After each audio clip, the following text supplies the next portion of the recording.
Hey guys, in this video, I will show you how to change your Android phone's screen refresh rate from 60 Hz to 120 Hz or back again. All right, let's begin.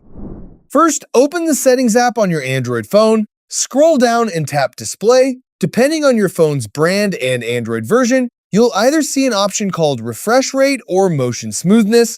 Tap that option to view the available refresh rate settings. Most Android phones offer two modes. The standard mode runs at 60 Hz, which helps extend battery life by reducing power consumption. If you want smoother scrolling, animations, and a more responsive display, select Adaptive or High Refresh Rate. This enables the screen to run at up to 120 Hz, making navigation and supported apps feel much smoother. So that's basically how you can change your Android phone's screen refresh rate from 60 Hz to 120 Hz. That's it for this video. Thanks!